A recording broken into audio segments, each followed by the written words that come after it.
الحمد للہ رب العالمین والصلاة والسلام علی سید المرسلین اما بعد فاعوذ باللہ من الشیطان الرجیم بسم اللہ الرحمن الرحیم الصلاة والسلام علیک یا رسول اللہ وعلی آلک واصحابک یا حبیب اللہ الصلاة والسلام علیک یا نبی اللہ وعلی آلک واصحابک یا نور اللہ۔ فیضان قرآن کے سلسلے میں حاضر ہیں اور آج سورہ مریم کی آیت نمبر 16 سے قرآن پاک کا درس سنیں گے۔ اس سے پہلی آیات مبارکہ میں اللہ تبارک و تعالی نے حضرت زکریا اور حضرت یحییٰ علیہم الصلاۃ والسلام کا تذکرہ فرمایا۔ یہاں سے حضرت مریم رضی اللہ تعالی عنہا ان کا بیان ہے اور اس کے ساتھ ہی حضرت عیسیٰ علیہ الصلاۃ والسلام کی ولادت مبارکہ یعنی حضرت عیسیٰ کے میلاد کا بیان اللہ تعالیٰ نے فرمایا۔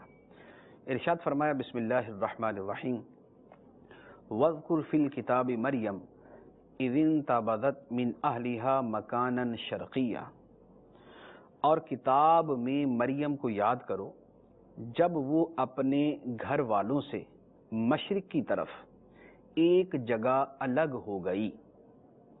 حضرت مریم اللہ کی ولیہ ہیں اور اللہ کی اس ولیہ کو یاد کرنے کا اللہ تعالیٰ نے حکم دیا کہ کتاب میں یعنی قرآن کے اندر اللہ کی ولیہ حضرت مریم رضی اللہ تعالی عنہا کا تذکرہ کرو۔ واقعہ کس طرح ہے؟ فرمایا کہ حضرت مریم رضی اللہ تعالی عنہا اپنے گھر والوں سے مشرق کی طرف ایک جگہ الگ ہو گئی۔ الگ ہونے سے کیا مراد ہے؟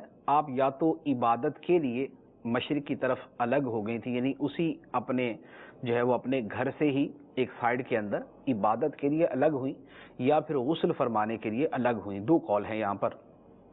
جب الگ ہو کے وہاں چلی گئیں تو اللہ تعالیٰ فرماتا ہے فَاتَّخَذَتْ مِن دُونِهِمْ حِجَابًا فَأَرْسَلْنَا إِلَيْهَا رُوحَنَا فَتَمَثَّلَ لَهَا بَشَرًا سَوِيًّا، تو ان لوگوں سے ادھر ایک پردہ کر لیا، عبادت کے لیے یا غسل کے لیے لوگوں سے ایک پردہ کر لیا، آڑ کر لی، تو اس کی طرف یعنی مریم کی طرف ہم نے اپنی روح کو بھیجا۔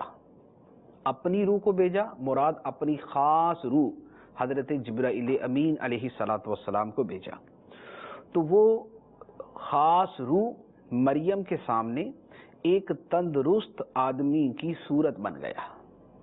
یہ اس واقعے کا ابتدائی حصہ ہے کہ حضرت مریم جب ایک جگہ الگ ہوئی تو اچانک خلوت کے اندر حضرت جبرائیل امین علیہ الصلاۃ والسلام ایک مرد کی صورت میں، ایک تندرست مرد کی صورت میں ان کے سامنے ظاہر ہو گئے۔ اس سے پتہ چلا کہ نوری مخلوق جو ہے وہ بشری لباس کے اندر آ سکتی ہے۔ جبرائیل امین علیہ الصلاۃ والسلام فرشتے ہیں اور فرشتے نور سے بنے ہیں، تو جبرائیل امین علیہ الصلاۃ والسلام نور ہونے کے باوجود لباس بشریت کے اندر حضرت مریم رضی اللہ تعالی عنہا کے سامنے ظاہر ہوئے، اور اسی سے علماء نے یہ دلیل بیان کی ہے کہ نبی کریم صلی اللہ علیہ وآلہ وسلم نور ہیں لیکن لوگوں کے سامنے لباس بشریت کے اندر تشریف لائے۔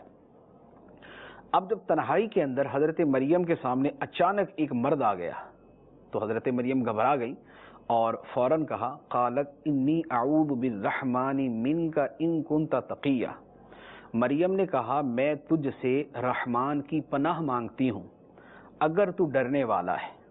اے جوان جو میرے سامنے ظاہر ہوئے ہو، اگر تم اللہ سے ڈرنے والے ہو تو میں تجھ سے رحمان کی پناہ مانگتی ہوں کہ میرے قریب نہ آنا۔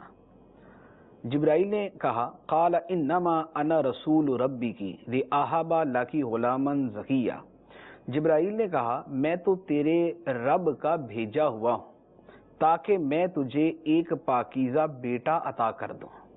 جبرائیل امین علیہ السلام نے جب دیکھا کہ حضرت مریم گھبرا گئی ہیں تو فوراً اپنا تعارف کروا دیا کہ میں کوئی انسان نہیں ہوں بلکہ تمہارے رب کا بھیجا ہوا فرشتہ ہوں، اور میں تمہارے سامنے اس لیے آیا ہوں تاکہ میں تمہیں ایک پاکیزہ بیٹا عطا کروں۔ اب یہاں دو باتیں ہیں، ایک بات تو یہ ہے کہ حضرت جبرائیل امین علیہ الصلاۃ والسلام فرماتے ہیں یعنی حضرت مریم سے فرما رہے ہیں کہ میں تمہیں بیٹا عطا کروں۔ بیٹا دینا اللہ کا کام ہے، اولاد اللہ تعالیٰ عطا فرماتا ہے، لیکن جبرائیل امین علیہ السلام کو چونکہ اللہ نے بھیجا ہے لہذا اللہ کے دیے ہوئے اختیار کی وجہ سے وہ یہ کہہ رہے ہیں کہ اے مریم میں تجھے پاکیزہ بیٹا عطا کروں۔ اس سے پتہ چلا کہ یہ نسبت کر دینا کسی اللہ کے مقبول بندے کی طرف جس کی دعا کی وجہ سے یا جس کے وسیلے کی وجہ سے اللہ تعالیٰ اولاد عطا کرے، اس کی طرف یہ نسبت کی جا سکتی ہے کہ فلاں نے بیٹا عطا فرمایا۔ جیسے یہاں حضرت جبرائیل امین علیہ السلام نے جب خود کہا کہ میں تمہیں بیٹا عطا کروں گا، تو اب ہم یہ کہہ سکتے ہیں کہ حضرت مریم کو حضرت عیسیٰ علیہ السلام بیٹے کی صورت میں جو ملے، یہ حضرت جبرائیل امین علیہ السلام نے دیے۔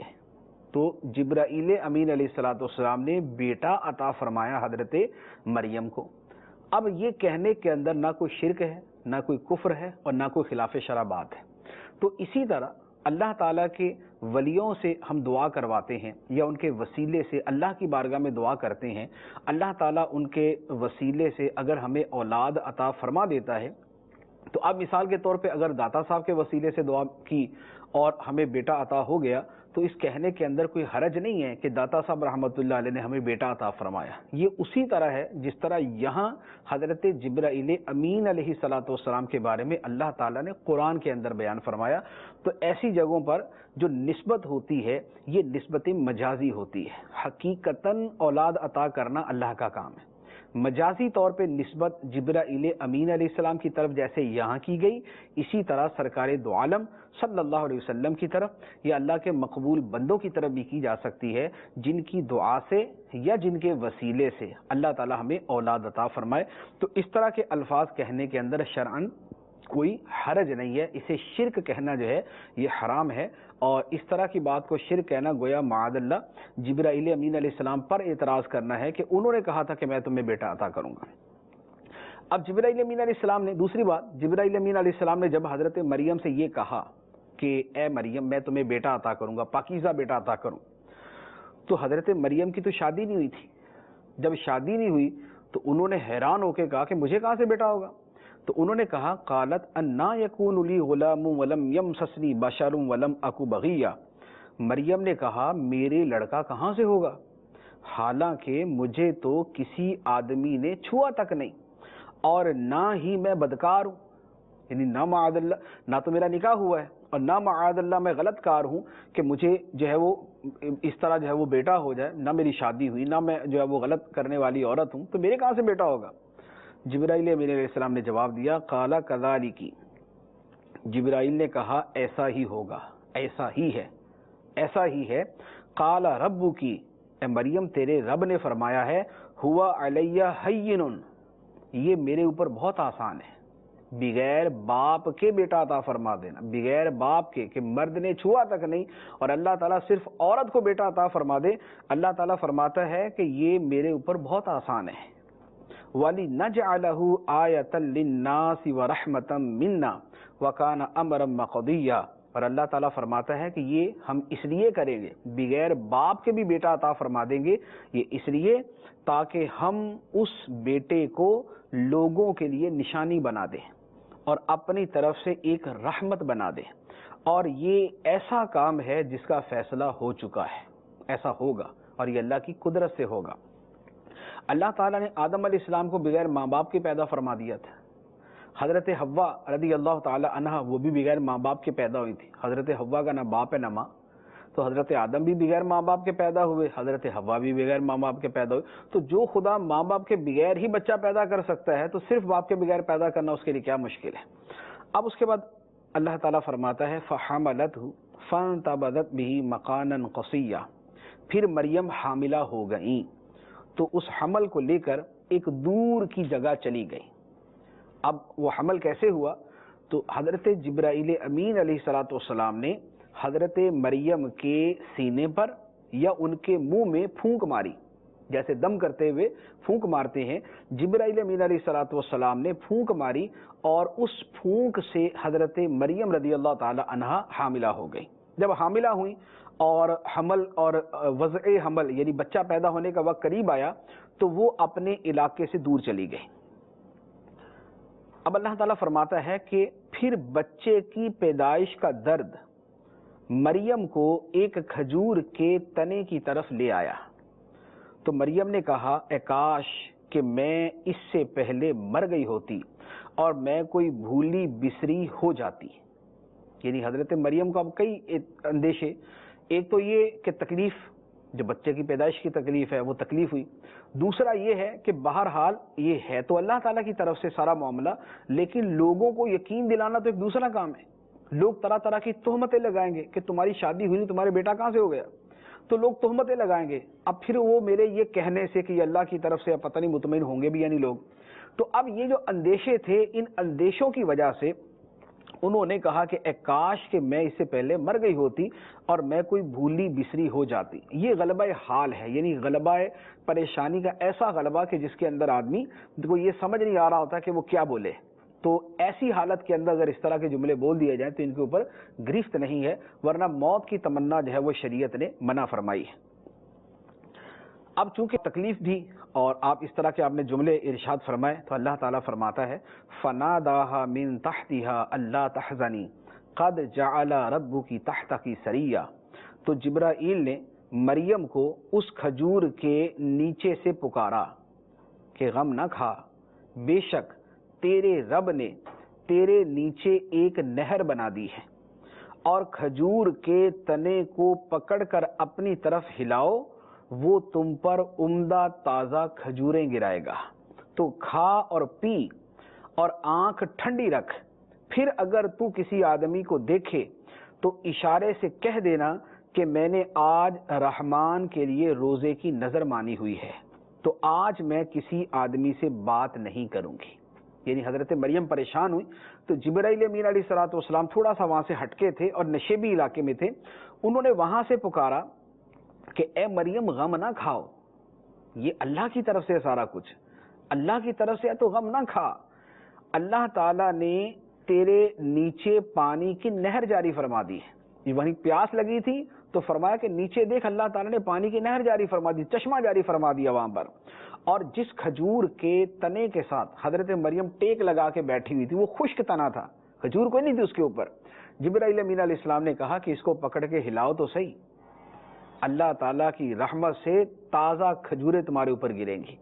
چنانچہ حضرت مریم نے پانی پیا، کھجوریں کھائیں، اور مزید حضرت جبرائیل امین علیہ السلام نے کہا وَقَرِّ عَيْنَا، کھا پی آنکھیں ٹھنڈی رکھ. اگر کوئی آدمی تجھے نظر آئے جو تمہارے ہاتھوں میں بچہ دیکھے تو بولے یہ کیا، یہ کہاں سے آ گیا، تو تم صرف آگے سے اتنا بول دینا کہ میں نے اللہ کے لیے چپ کا روزہ رکھا ہوا ہے. اسے جواب دینے کی ضرورت نہیں ہے کہ وہ اصل میں یوں ہوا تھا تو یوں ہوا تھا تو یوں ہوا تھا، صرف اتنا بول دینا کہ میں نے چپ کا روزہ رکھا ہوا ہے، آج میں کسی سے بات نہیں کروں گی. یہ اس زمانے میں ہوتا تھا.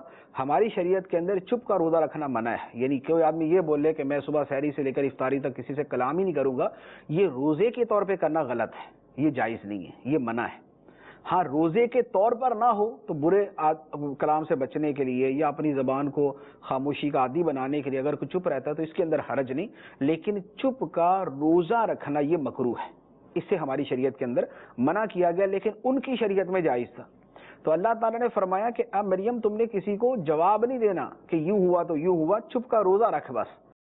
اگر کوئی آئے تو بول دینا کہ آج میرا روزہ ہے.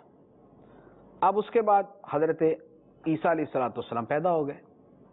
اب پیدا ہوئے تو اب بہرحال بیٹے کو اٹھا کے قوم کے اندر تو لے کے جانا ہی تھا. تو اللہ تعالیٰ فرماتا ہے فَأَتَتْ بِهِ قَوْمَهَا تَحْمِلُهُ قَالُوا يَا مَرْيَمُ لَقَدْ جِئْتِ شَيْئًا فَرِيًّا. پھر عیسیٰ کو اٹھائے ہوئے مریم اپنی قوم کے پاس آئیں تو لوگ کہنے لگے اے مریم بے شک تو بہت ہی عجیب و غریب چیز لائی ہے. اے ہارون کی بہن، نہ تو تیرا باپ کوئی برا آدمی تھا اور نہ ہی تیری ماں بدکار تھی. یعنی انہوں نے اب وہی جو سوال جواب کرنے تھے وہ کرنا شروع کر دیے. عیسیٰ علیہ السلام کو دیکھا بیٹا گود میں ہے، شادی ابھی ہوئی نہیں ہے، تو اب قوم والے کہنے لگے کہ تم تو بہت ہی عجیب و غریب چیز لے کے آئے. فریہ کا مطلب عجیب و غریب چیز بھی ہے، اور ہمارے محاورے کے اعتبار سے اس کا ترجمہ کیا گیا ہے کہ تم تو طوفان لے کے آ گئی ہو. یعنی تو طوفان برپا کر دیا تم نے کہ شادی کے بغیر تمہارے بیٹا ہو گیا. اور اے ہارون کی بہن، ہارون جو ہے یہ حضرت مریم رضی اللہ تعالی عنہا کے بھائی کا نام تھا، اور ہارون اس لیے تھا کہ یہ حضرت موسیٰ، حضرت ہارون وغیرہ کی اولاد میں سے تھے. تو جیسے ہمارے ہاں آج کل ہوتا ہے نا کہ بزرگوں کے نام پہ نام رکھے جاتے ہیں، ابو بکر, عمر, عثمان, علی, یہ ہمارے ہاں نام رکھے جاتے کیوں؟ بزرگوں کے نام پر. تو اسی طرح ان کے اندر بھی یہ ہوتا تھا کہ حضرت ہارون علیہ السلام جو اللہ کے نبی تھے, موسیٰ علیہ السلام کے بھائی تھے, ان کے نام پر یہاں ان کا نام رکھا گیا تھا. تو انہوں نے کہا اے ہارون کی بہن, تیرا نہ تو باپ برا آدمی تھا نہ تیری ماں بدکار تھی, تو یہ تو کہاں سے بیٹا لے کے آ گئی, یہ کیا کر دیا تو نے؟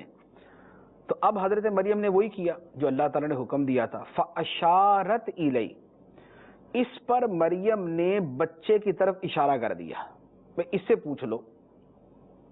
مریم نے بچے کی طرف اشارہ کر دیا, 1 دن کا بچہ, فرمایا اس سے پوچھ لو, اشارہ کیا. لوگوں نے کہا قالوا کیف نکلم من کان فی المہدی صبیا, لوگ بولے ہم اس سے کیسے بات کریں جو ابھی ماں کی گود میں بچہ ہے. یہ مذاق کر رہے ہیں ہمارے ساتھ, ایک چھوٹے سے بچے کے بارے میں بولے اس سے بات کر لے. اب لوگوں نے ابھی یہ کہا, اللہ تعالیٰ نے حضرت عیسیٰ علیہ السلام کو زبان عطا فرما دے, 1 دن کا بچہ. اللہ تعالیٰ فرماتا ہے قال انی عبد اللہ آتانی الکتاب وجعلنی نبیا وجعلنی مبارکا اینما کنت واوصانی بالصلاة والزکاة ما دمت حیا وبرا بوالدتی ولم یجعلنی جبارا شقیا والسلام علی یوم ولدت ویوم اموت ویوم ابعث حیا. بچے نے کہا بے شک میں اللہ کا بندہ ہوں, اس نے مجھے کتاب دی ہے اور مجھے نبی بنایا ہے, اور اس نے مجھے مبارک بنایا ہے خواہ میں کہیں بھی ہوں, اور اس نے مجھے نماز اور زکوٰۃ کی تاکید فرمائی ہے جب تک میں زمین پر زندہ رہوں, اور مجھے اپنی ماں سے اچھا سلوک کرنے والا بنایا ہے, اور مجھے متکبر بد نصیب نہیں بنایا. اب حضرت عیسیٰ فرماتے ہیں مجھ پر سلام ہو, مجھ پر سلامتی ہو جس دن میں پیدا ہوا اور جس دن وفات پاؤں اور جس دن زندہ اٹھایا جاؤں, میرے اوپر سلام. یہ حضرت عیسیٰ علیہ السلام کا کلام تھا کہ قوم کے لوگوں نے سوال کیا, حضرت مریم نے اشارہ کر دیا ان سے پوچھو, بچے سے پوچھو, اور بچہ بول اٹھا کہ میں اللہ کا بندہ ہوں, اللہ نے مجھے کتاب عطا فرمائی ہے, اس نے مجھے نبی بنایا, اس نے مجھے برکتوں والا بنایا ہے. یہ حضرت عیسیٰ خود اپنے مبارک منہ سے فرما رہے ہیں وَجَعَلَنِي مُبَارَكًا أَيْنَمَا كُنْتُ, میں جہاں کہیں بھی ہوں گا اللہ نے مجھے برکتوں والا بنایا ہے, اور اللہ نے مجھے نماز کی تاکید فرمائی ہے, زکوٰۃ کی تاکید فرمائی ہے جب تک میں زندہ رہوں, یعنی جب تک دنیا کے اندر میں زندہ رہوں. ورنہ حضرت عیسیٰ علیہ السلام تو اب بھی زندہ ہیں, آپ کو وفات نہیں آئی, ابھی بھی زندہ ہے, لیکن ابھی آسمانوں پر ہے. تو جب تک زمین پہ میں رہوں گا تب تک مجھے نماز کا اور زکوٰۃ کا حکم دیا ہے, اور مجھے اپنی ماں سے اچھا سلوک کرنے والا بنایا ہے, اور مجھے متکبر نہیں بنایا, بد نصیب نہیں بنایا. یہ حضرت عیسیٰ علیہ السلام کا کلام. اس میں بڑی پیاری باتیں. یہ جو حضرت عیسیٰ نے فرمایا کہ اللہ نے مجھے کتاب دی اور مجھے نبی بنایا, اس کے 2 مطلب علماء نے بیان فرمائے. ایک تو یہ ہے کہ اس سے مراد یہ تھی کہ اللہ مجھے نبی بنائے گا اور مجھے کتاب عطا فرمائے گا, یعنی ہوگا مستقبل میں, لیکن چونکہ قطعی یقینی ہے لہذا ماضی کے صیغے کے ساتھ تعبیر کر دیا. اور ایک اس کا مطلب یہی بیان کیا کہ یہ الفاظ اپنے ظاہر پہ ہیں. حضرت عیسیٰ علیہ السلام کو بچپن میں ہی اللہ تعالیٰ نے اپنا نبی بنا دیا تھا, اور بچپن میں ہی انہیں اپنی کتاب بھی عطا فرما دی تھی, لیکن اس کتاب کو جو بیان کرنے کا وقت تھا وہ وہی تھا جب حضرت عیسیٰ علیہ السلام جوان ہو گئے اور اپنی پختہ عمر کو پہنچ گئے. اچھا, پھر حضرت عیسیٰ فرماتے ہیں کہ اللہ نے مجھے برکتوں والا بنایا, وَجَعَلَنِي مُبَارَكًا, اللہ نے مجھے برکتوں والا بنایا. تو اس سے پتہ چلا کہ جو اللہ کے نیک بندے ہیں, صالحین ہیں, پیارے بندے ہیں, وہ برکتوں والے ہوتے ہیں. اسی لیے ہم اولیاء کرام کی برکتیں حاصل کرتے ہیں, ان کے تبرکات ہم حاصل کرتے ہیں, ان کے بدن کو چھونے والے چیزوں کو ہم لیتے ہیں, ان کے لباس کو لے لیتے ہیں, ان کے جو ہے وہ جوتوں کو ہم حاصل کرتے ہیں, ان کے جو ہے وہ بالوں کو حاصل کرتے ہیں, ان سے نسبت رکھنے والی چیزوں کو ہم حاصل کرتے ہیں, ان کی قبروں کی تعظیم کرتے ہیں کہ ان قبروں کی نسبت ہے ان کے ساتھ. تو یہ جو برکتیں ہیں یہ اللہ تعالیٰ کے پیارے بندوں کے ساتھ ہوتی ہیں. اچھا, پھر اگلی بات وہی ہے کہ حضرت عیسیٰ خود فرماتے ہیں کہ مجھ پر سلام ہو جس دن میں پیدا ہوا. یہ وہی بات جو حضرت یحییٰ علیہ السلام کے بارے میں نے عرض کی تھی. اللہ نے فرمایا یحییٰ پر سلام ہو جس دن وہ پیدا ہوا. یہاں حضرت عیسیٰ فرماتے ہیں مجھ پر سلام ہو جس دن میں پیدا ہوا. اس سے پتہ چلا کہ نبیوں کی جو پیدائش کا دن ہے وہ کوئی ایسا خاص ہوتا ہے کہ اس پر بطور خاص اس دن ان پر سلام بھیجا جاتا ہے، اس دن ان کے اوپر سلام کہا جاتا ہے۔ تو ہمارے پیارے آقا صلی اللہ علیہ وآلہ وسلم جو سارے نبیوں کے نبی ہیں، جو سارے نبیوں کے آقا ہیں، جس دن وہ دنیا میں تشریف لائے تو وہ بھی دن ایسا ہے کہ اس دن ہم کہیں گے کہ یا رسول اللہ آپ پر اس دن سلام جس دن آپ پیدا ہوئے۔ تو یہ بھی ہی اسی طرح کا جملہ ہوگا جس طرح حضرت عیسیٰ علیہ السلام نے اپنے بارے میں فرمایا تھا۔ اور پھر سرکار علیہ السلام تو اپنا یوم میلاد خود بھی مناتے تھے، سرکار علیہ السلام اپنا میلاد کا دن خود مناتے تھے، چنانچہ سرکار علیہ السلام ہر پیر شریف کو روزہ رکھتے تھے۔ عرض کیا یا رسول اللہ پیر کو روزہ کیوں رکھتے ہیں؟ فرمایا اس لیے کہ میں اس دن پیدا ہوا تھا۔ تو سرکار علیہ السلام جس دن پیدا ہوئے ہر پیر کو سرکار علیہ السلام روزہ رکھتے تھے۔ تو 12ویں شریف تو سال میں ایک مرتبہ آتی ہے، تو سال میں ایک مرتبہ منانے کے اوپر کیا کلام ہو سکتا ہے، جبکہ سرکار علیہ السلام تو ہر ہفتے ہی اپنا دن منایا کرتے تھے، اپنے دن کی خوشی کے اندر روزہ رکھا کرتے تھے۔ اب حضرت عیسیٰ علیہ السلام کے بارے میں یہ جو بتا دیا کہ حضرت عیسیٰ نے کہا کہ میں اللہ کا بندہ ہوں، حضرت عیسیٰ نے خود فرما دیا میں اللہ کا بندہ ہوں۔ اللہ تعالیٰ فرماتا ہے ذالک عیسی بن مریم، یہ ہے عیسیٰ بن مریم، یہ ہے عیسیٰ مریم کا بیٹا، قول الحق الذی فیہ یمترون، سچ کی وہ بات ہم بتا رہے ہیں جس میں لوگ شک کر رہے ہیں۔ لوگ شک کرتے ہیں کس بات میں؟ عیسائیوں نے تو یوں شک کیا کہ کسی نے کہا کہ حضرت عیسیٰ خدا ہیں، کسی نے کہا خدا کے بیٹے ہیں، کسی نے کہا 3 خداؤں میں سے ایک ہیں۔ اچھا، پھر عیسائی جو ہیں وہ حضرت عیسیٰ کی تعظیم کے اندر حد سے بڑھ گئے کہ خدا سمجھنے لگ گئے، اور یہودی حضرت عیسیٰ علیہ السلام کی دشمنی میں حد سے بڑھ گئے۔ یعنی دشمنی تو مطلقاً ہی حد سے بڑھنا ہے، خواہ معمولی سی بھی ہو، نبی سے دشمنی مطلقاً ہی حد سے بڑھنا ہے۔ تو انہوں نے دشمنی کی اور یہودیوں نے دشمنی کی کہ معاذ اللہ وہ پھانسی دلانے کے لیے پوری کوششیں کی۔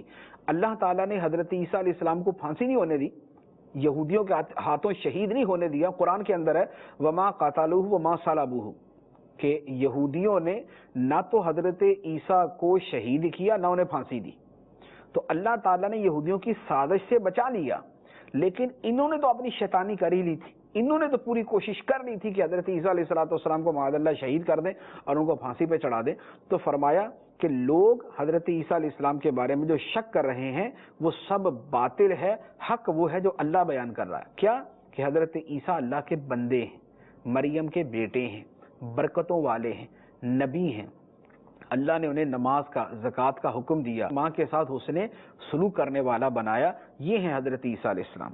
اب چونکہ عیسائی حضرت عیسیٰ علیہ السلام کو اللہ کا بیٹا جو ہے وہ کہتے ہیں، تو اللہ تعالیٰ نے اس کا رد فرمایا، ارشاد فرمایا ما کان للہ ان یتخذ من ولد سبحانہ اذا قضى امرا فانما یقول له کن فیکون، اللہ کے لیے لائق نہیں کہ وہ کسی کو اپنا بیٹا بنائے، وہ پاک ہے۔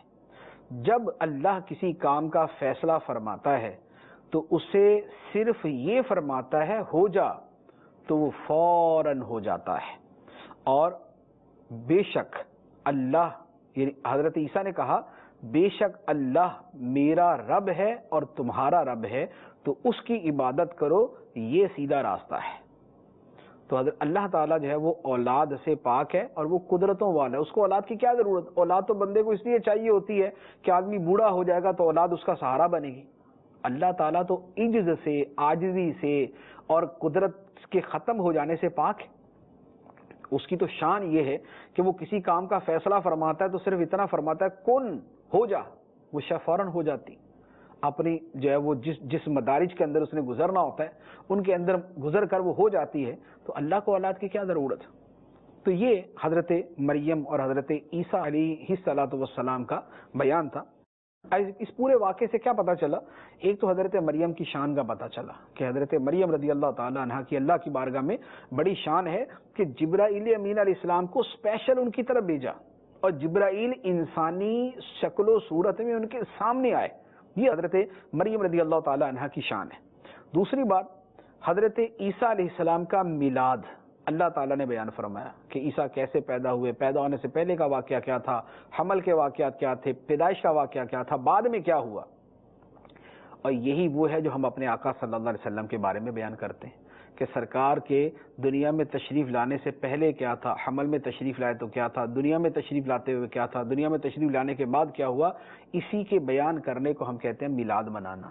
تو اللہ تعالیٰ نے قرآن پاک کے اندر حضرت عیسیٰ علیہ السلام کا پورا میلاد بیان کر کے فرما دیا کہ جیسے یعنی سمجھا دیا کہ جیسے حضرت عیسیٰ علیہ السلام کا میلاد یہاں بیان کیا گیا ہے، مسلمان اپنے آقا صلی اللہ علیہ وآلہ وسلم کا بھی اسی طرح میلاد منا سکتے ہیں اور اسی طرح ان کی شانیں بیان کر سکتے ہیں۔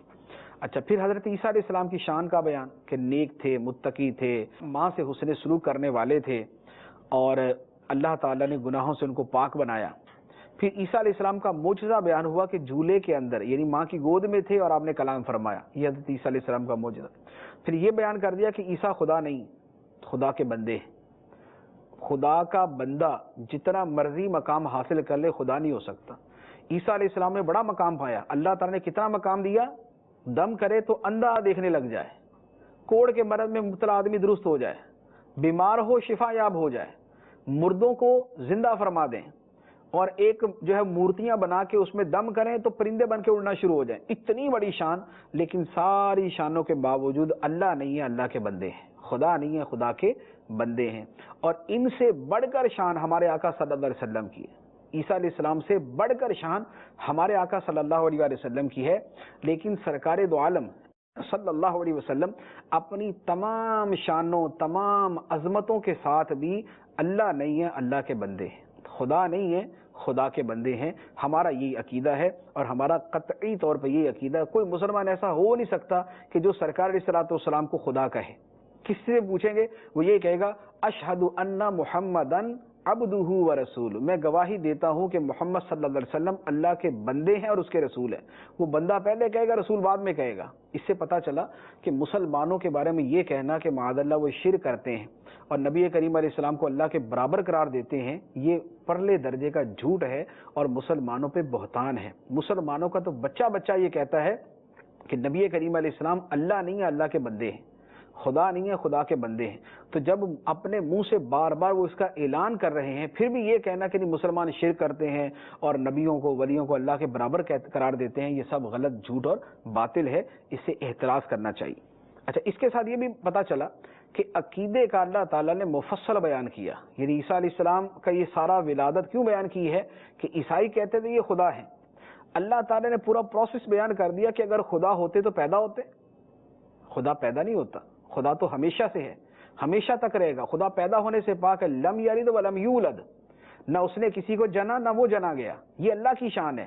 عیسیٰ علیہ السلام تو پیدا ہوئے، پہلے نہیں تھے پھر وجود میں آئے، تو جو پیدا ہو وہ خدا نہیں ہو سکتا، جو پیدا ہو وہ خدا نہیں ہو سکتا۔ تو اللہ تعالیٰ نے عقیدے کے بیان کے لیے اتنی تفصیل کے ساتھ یہ بیان کیا، تو پتہ چلا عقیدے کی بڑی اہمیت ہے۔ ایسا نہیں ہے کہ نمازیں پڑھتے رہیں اور جناب جو ہے وہ پیشانی کے اوپر محراب ڈال لیں اور عقیدے کے اوپر بولے ہو جی خیر ہے جی عقیدہ سب کا درستی ہوتا ہے۔ ایسا نہیں ہے، سب کا درست نہیں ہوتا، بہت ساروں کا غلط ہوتا ہے۔ اگر غلط نہ ہوتا تو اللہ تعالیٰ اتنی تفصیل کے ساتھ عقیدے کا کیوں بیان فرماتا؟ مسلمان کہلانے والوں کے اندر ایک بڑی تعداد ہے جن کے عقیدے درست نہیں۔ سرکار علیہ الصلوۃ والسلام کے بارے میں، صحابہ کے بارے میں، اہل بیت کے بارے میں، اولیاء کرام کے بارے میں تو عقیدہ وہی رکھنا ضروری ہے جو سنت سے ثابت ہو اور جماعت صحابہ سے ثابت ہو، جسے ہم اہل سنت و جماعت کہتے ہیں۔ اور اسی سے ایک اور بات بھی بڑی خوبصورت جو ہے وہ واضح ہوتی ہے کہ عیسیٰ علیہ السلام کا میلاد اللہ تعالیٰ نے کیوں بیان کیا؟ تاکہ پتہ چل جائے کہ عیسیٰ خدا نہیں، پیدا ہوئے تھے۔ ہم سرکار دو عالم صلی اللہ علیہ وآلہ وسلم کا میلاد اس لیے مناتے ہیں کہ بار بار ہم یہ بولیں کہ سرکار یوں پیدا ہوئے، یوں پیدا ہوئے، سرکار پیدا ہوئے، سرکار پیدا ہوئے، تاکہ ہر بندے کو پتہ چل جائے کہ سرکار خدا نہیں ہے کیونکہ پیدا ہوئے، اور پیدا ہونے والا خدا نہیں ہوتا۔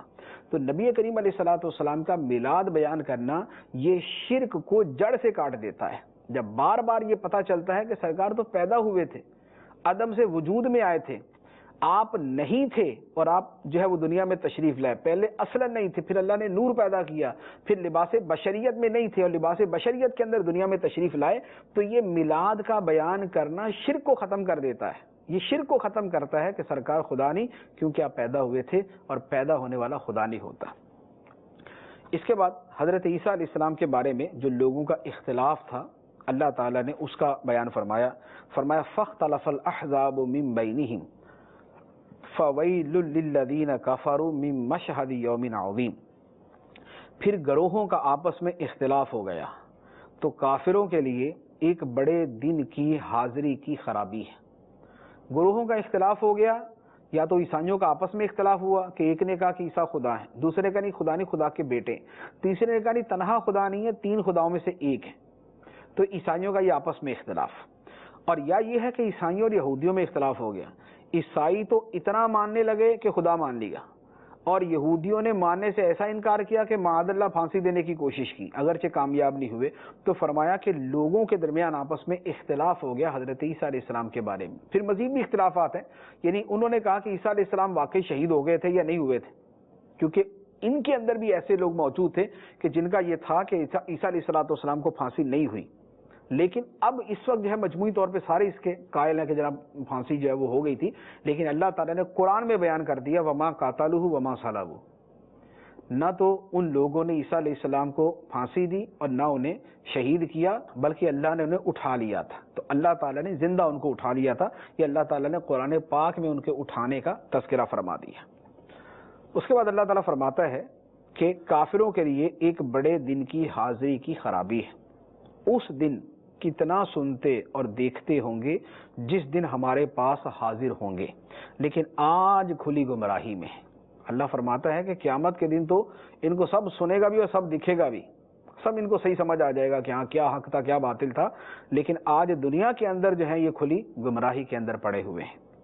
اس کے بعد اللہ تعالیٰ فرماتا ہے اور اے محبوب علیہ السلام انہیں پچھتاوے کے دن سے ڈراؤ جب حکم کا فیصلہ کر دیا جائے گا اور وہ لوگ غفلت میں ہیں اور ایمان نہیں لاتے، یعنی فرمایا کہ لوگوں کو حسرت کے دن سے ڈراؤ، یوم حسرت سے ڈراؤ، حسرت کے دن سے ڈراؤ، پچھتاوے کے دن سے ڈراؤ۔ پچھتاوے کا دن کون سا ہے؟ قیامت کا دن، جب کفار بھی پچھتائیں گے، اور اصل تو کفار ہی پچھتائیں گے، ہاں مسلمان اس اعتبار سے پچھتائیں گے کہ جو گناہ کرنے والے ہوں گے وہ گناہ کرنے پہ پچھتائیں گے، جنہوں نے نیکیاں تھوڑی کی ہوں گی وہ نیکیاں تھوڑی کرنے پہ پچھتاویں گے، اور جنہوں نے اپنی زندگی کا کچھ حصہ غفلت میں گزارا ہوگا، اللہ کا ذکر نہیں کیا ہوگا، وہ اس کے اوپر پچھتا رہے ہوں گے۔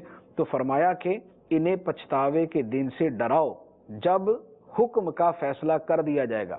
قیامت کے دن فیصلہ کیسے کیا جائے گا؟ ایک تو بڑا واضح سے ہے کہ نیکوں کے بارے میں فیصلہ جدا، گناہ گاروں کے بارے میں جدا، مسلمانوں کے بارے میں جدا، کافروں کے بارے میں جدا، ایک تو یہ ہے۔ اور ایک یہاں پر اس کی تفسیر کے اندر علماء نے بیان فرمایا، بخاری شریف کی حدیث ہے کہ جب جنتی جنت میں چلے جائیں گے، جہنمی جہنم میں چلے جائیں گے، تو اللہ تعالیٰ موت کو ایک مینڈے کی صورت میں لائے گا، ایک مینڈے کی صورت میں اللہ تعالیٰ موت کو لائے گا، جنتیوں جہنمیوں کے درمیان اس کو ذبح کر دیا جائے گا، موت بھی موت کا شکار ہو جائے گی، موت بھی ذبح ہو جائے گی۔ اب جو جنت میں چلے گئے وہ جنت میں رہیں گے، جو جہنم میں کافر چلے گئے وہ ہمیشہ جہنم میں رہیں گے۔ اس پر کافروں کی حسرت اور بڑھ جائے گی۔ پہلے تو یہ امید ہوگی کہ اب جہنم میں جا رہے ہیں، چلو مر کے یہاں سے بھی جان چھوڑ ہی جائے گی کبھی، لیکن اللہ تعالیٰ موت کو بھی ذبح فرما کے بتا دے گا کہ اب موت نہیں آنی، اب صرف عذاب ہے۔ اور مسلمان جو جنت میں ہوں گے ان کی خوشیاں ہوں گی، ان کے دلوں سے یہ اندیشہ بھی جاتا رہے گا کہ پتہ نہیں جنت میں جا تو رہے، پتہ نہیں مر کے یہاں سے سارے مزے ختم ہو جائیں گے۔ تو اللہ تعالیٰ اس اندیشے کو بھی ان کے دلوں سے ختم کر دے گا، تو ان کو اور زیادہ خوشی ہوگی کہ آج موت ذبح کر دی گئی، اب ہم ہمیشہ ہمیشہ کے لیے جنت میں رہیں گے۔ اس کے بعد اللہ تعالیٰ فرماتا ہے اِنَّا نَحْنُ نَرِثُ الْأَرْضَ وَمَنْ عَلَيْهَا وَإِلَيْنَا يُرْجَعُونَ، بے شک زمین اور جو کچھ اس پر ہے سب کے وارث ہم ہوں گے اور ہماری ہی طرف انہیں لوٹایا جائے گا۔ یعنی جب آدمی دنیا سے چلا جاتا ہے تو اس کے پیچھے اصل اس کا وارث کون ہے؟ اللہ ہی وارث ہے۔ اس کے مال، اس کی ساری چیزوں کا حقیقی مالک جو ہے وہ اللہ ہی ہے۔ اس کی زندگی میں بھی اللہ ہی مالک تھا، لیکن اس کے مرنے کے بعد بھی، اور جب ساری دنیا ختم ہو جائے گی تب بھی ساری دنیا کا اللہ ہی مالک ہوگا۔ اس کے بعد اللہ تعالیٰ نے حضرت ابراہیم علیہ السلام کا ذکر فرمایا، وَاذْكُرْ فِي الْكِتَابِ إِبْرَاهِيمَ إِنَّهُ كَانَ صِدِّيقًا نَبِيًّا، اور کتاب میں ابراہیم کو یاد کرو، بے شک وہ بہت ہی سچے نبی تھے۔ یہاں ابراہیم کا تذکرہ ہے، یعنی یہ سورہ مبارکہ پڑھیں تو اللہ کے پیاروں کو یاد کرنے کا بار بار حکم آ رہا ہے۔ پہلے حضرت زکریہ کا آیا، پھر حضرت عیسیٰ علیہ السلام، حضرت مریم کا ہوا، پھر عیسیٰ علیہ السلام کا ذکر ہوا، اب حضرت ابراہیم کا، اس کے بعد موسیٰ علیہ السلام کا، اس کے بعد عیسیٰ علیہ السلام کا، اس کے بعد ادریس علیہ السلام کا، سب کے بارے میں اللہ فرماتا ہے یاد کر یاد کر یاد کر۔ پتہ چلا کہ اللہ کے پیاروں کو یاد کرنا اللہ کو بڑا پیارا لگتا ہے۔ اللہ کے پیاروں کو یاد کرنا یہ اللہ کی بارگاہ میں محبوب ہے۔ اس کا فائدہ یہ ہوتا ہے کہ بندے کا ایمان مضبوط ہوتا ہے۔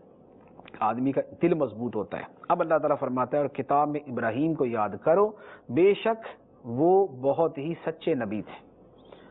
اب اللہ نے ان کا واقعہ بیان کیا کہ انہوں نے اپنے چچا سے کلام کیا، لیکن چچا کے لیے یہاں لفظ باپ فرمایا گیا ہے، لیکن باپ کا لفظ جو ہے جیسے ہمارے عرف کے اندر بھی چچا کو باپ بول دیتے ہیں، اسی طرح عرب کے اندر بھی جو ہے وہ چچا کو باپ کے لفظ سے تعبیر کیا جاتا تھا۔ یا آزر کے ساتھ آپ کا کلام ہے، آزر آپ کا چچا تھا، آپ کا باپ نہیں تھا۔ جب ابراہیم نے اپنے باپ سے فرمایا، اے میرے باپ تم کیوں ایسے بت کی عبادت کر رہے ہو جو نہ سنتا ہے اور نہ دیکھتا ہے اور نہ تجھے کوئی فائدہ پہنچا سکتا ہے؟ اے میرے باپ بے شک میرے پاس وہ علم آیا جو تیرے پاس نہیں آیا، تو میری پیروی کر، میں تجھے سیدھی راہ دکھا دوں گا۔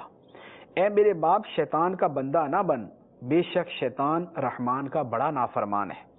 اے میرے باپ میں ڈرتا ہوں کہ تجھے رحمان کی طرف سے کوئی عذاب پہنچے تو شیطان کا دوست بن جائے۔ باپ نے کہا کیا تو میرے معبودوں سے منہ پھیرتا ہے؟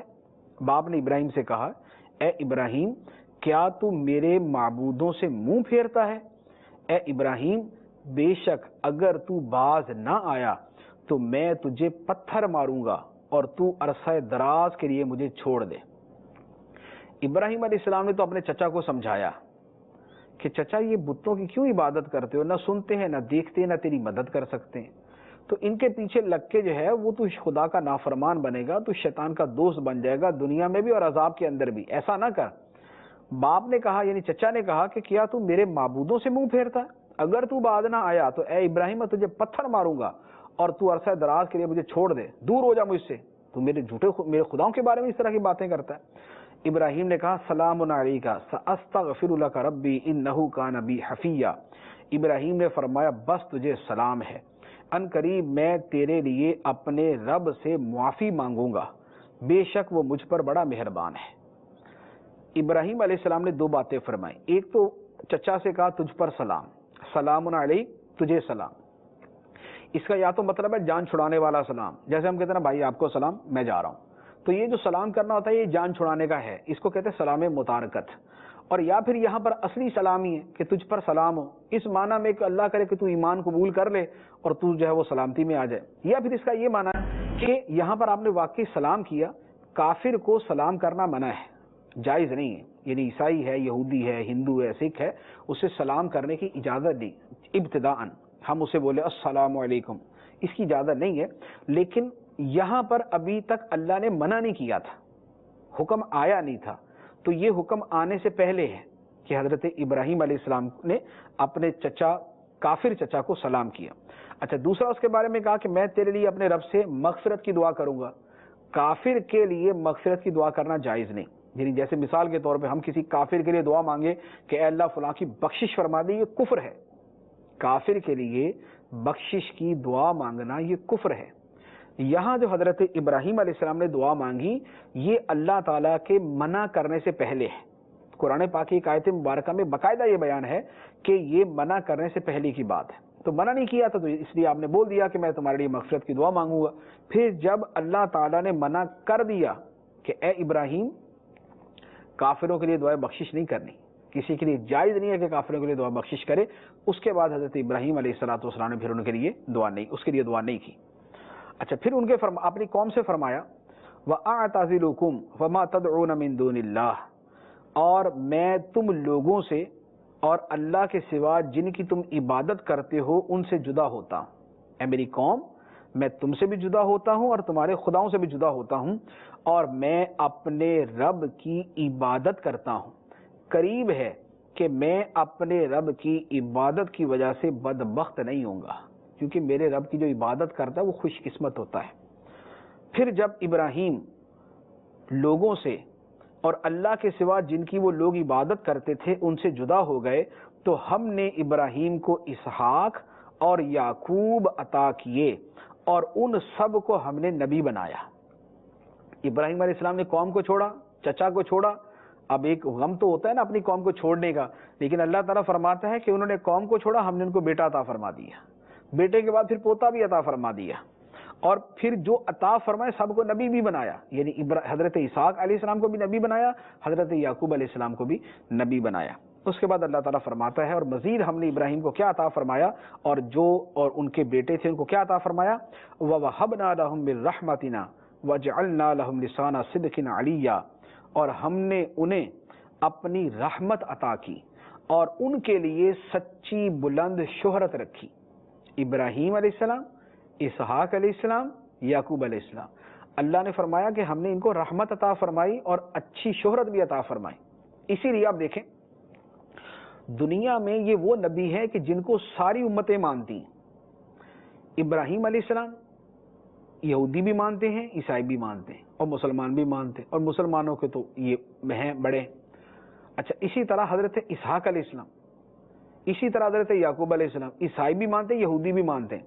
اسحاق علیہ السلام کو جو انگریزی کے اندر آئزک کہا جاتا ہے، آئزک، اور یعقوب علیہ السلام کو جیکب کہا جاتا ہے، تو آئزک اور جیکب نام کے اب بھی یہودی اور عیسائی نام رکھتے ہیں۔ اسی طرح مسلمان بھی اسحاق اور یعقوب نام رکھتے ہیں۔ تو یہ اللہ تعالیٰ نے سچی بلند شہرت عطا فرمائی کہ جتنی بھی آسمانی کتابوں کو ماننے والی امتیں ہیں وہ سارے کے سارے ان کو اچھے نام سے یاد کرتے ہیں۔ اب یہ جتنا بیان کیا گیا حضرت ابراہیم علیہ السلام کا جو واقعہ بیان ہوا، اس واقعے سے جو نتائج سامنے آتے ہیں وہ یہ ہے کہ ایک تو حضرت ابراہیم علیہ السلام کا ذکر ہے، دوسرا ان کا شرک سے نفرت کرنا، کہ شرک سے نفرت کی، اپنے جو ہے وہ سگے چچا کو بھی انہوں نے چھوڑ دیا، اپنی قوم کو چھوڑ دیا اور کفر کی وجہ سے ان سے دوری اختیار کی، اور مزید یہ کہ انہوں نے اپنی قوم کو چھوڑا، ان سے دور ہوئے تو اللہ تعالیٰ نے ان کو محروم نہیں چھوڑا، ان کو بیٹا عطا فرمایا، اسماعیل علیہ السلام بھی عطا فرمائے، اسحاق علیہ السلام بھی عطا فرمائے، پھر اسحاق علیہ السلام کے بعد حضرت یعقوب علیہ السلام بھی عطا فرمائے۔ تو جو اللہ کے لیے قربانی دیتا ہے اللہ تعالیٰ اس کی قربانی کو رائگاں نہیں فرماتا، اس کی قربانی کا صلہ آخرت میں تو عطا فرماتا ہی ہے، بارہا دنیا کے اندر بھی اس کو بہترین صلہ عطا فرماتا ہے۔ اللہ تبارک و تعالی ہمیں اپنے محبوب بندوں کے نقش قدم پر چلنے کی توفیق عطا فرمائے، آمین بجاہ النبی الامین صلی اللہ علیہ وسلم۔